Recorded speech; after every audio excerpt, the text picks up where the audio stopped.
Shalom, saudara yang terkasih di dalam nama Yesus Kristus. Firman Tuhan untuk kita pada hari ini dari Kejadian 28 ayat 1. Kemudian Ishak memanggil Yakub, lalu memberkati dia, serta memesankan kepadanya, katanya, "Janganlah mengambil istri dari perempuan Kanaan." Belum lama Yakub memperoleh berkat dari ayahnya. Ia terpaksa melarikan diri dari negerinya akibat penipuannya kepada saudaranya. Ia diberkati dengan gandum dan anggur yang sangat banyak, namun ia pergi dengan miskin. Ia diberkati dengan kedudukan memerintah, namun pergi untuk menjadi hamba, melayani dengan kerja keras. Demikianlah Ishak melepaskan Yakub, lalu berangkatlah dia ke padang Aram, kepada Laban anak Betuel, orang Aram itu, saudara Ribka, ibu dari Yakub. Inilah akibat dari dosa orang tua yang tidak taat kepada Allah. Ishak bersikeras memberkati Esau, walau sudah tahu bahwa hal itu tidak dikehendaki oleh Allah. Sementara Ribka memakai penipuan untuk memaksakan penggenapan nubuat Tuhan atas Yakub tentang berkat anak sulung. Kepergian Yakub menunjukkan betapa keluarga yang semula tinggal bersama kemudian terpecah karena pertikaian saudara. Ribka sendiri menanggung akibat yang berat dari penipuannya. Karena setelah Yakub pergi, ia tidak lagi berjumpa dengan Yakub. Ribka meninggal sebelum Yakub kembali pada keluarganya. Karena itu firman Tuhan mengingatkan kita, selama kewajiban-kewajiban kita bercampur baur dengan dosa, kita harus sadar bahwa penghiburan-penghiburan kita akan bercampur baur dengan masalah.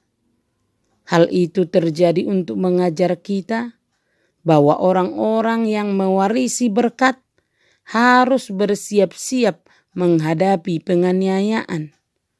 Orang-orang yang memiliki damai sejahtera dalam Kristus akan menderita penganiayaan dalam dunia ini. Pemeliharaan Allah seringkali tampak bertentangan dengan janji-janjinya dan seolah-olah menghalang-halanginya. Namun, apabila rahasia Allah sudah diungkapkan, kita akan melihat bahwa semua itu untuk hal yang terbaik bagi kita. Bahwa pemeliharaan yang dihalang-halangi itu hanyalah membuat janji-janji dan penggenapan menjadi lebih nyata dan mengagumkan. Orang-orang yang berhak mendapat kebaikan-kebaikan khusus haruslah menjadi umat yang khusus. Jika Yakub adalah ahli waris perjanjian, ia dipesankan bahwa tidak boleh mengambil istri dari perempuan Kanaan, yang artinya sama dengan orang-orang yang beragama tidak boleh menikah dengan orang-orang yang tidak beragama. Pesan ini sama dengan dalam 2 Korintus 6 ayat 14. Janganlah kamu merupakan pasangan yang tidak seimbang dengan orang-orang yang tak percaya. Keluarga Kristen harus satu iman untuk saling menopang.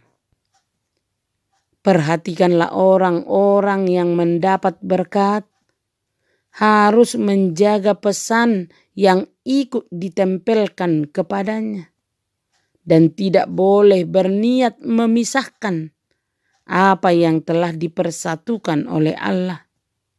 Ini mengingatkan kita bahwa peran orang tua sangat penting dalam menjalankan rumah tangga dan keharmonisan keluarga. Karena itu sebagai orang tua, marilah kita belajar untuk selalu taat pada kehendak Allah atas keluarga kita. Kita harus senantiasa memohon hikmat dari Tuhan supaya kita mampu membimbing anggota keluarga kita untuk senantiasa taat kepada Kristus. Amin. Terimalah berkat Tuhan, kasih karunia dan damai sejahtera dari Allah Bapa kita dan dari Tuhan Yesus Kristus menyertai saudara sekalian. Amin. Selamat beraktivitas. Salam sehat selalu. Tuhan Yesus memberkati.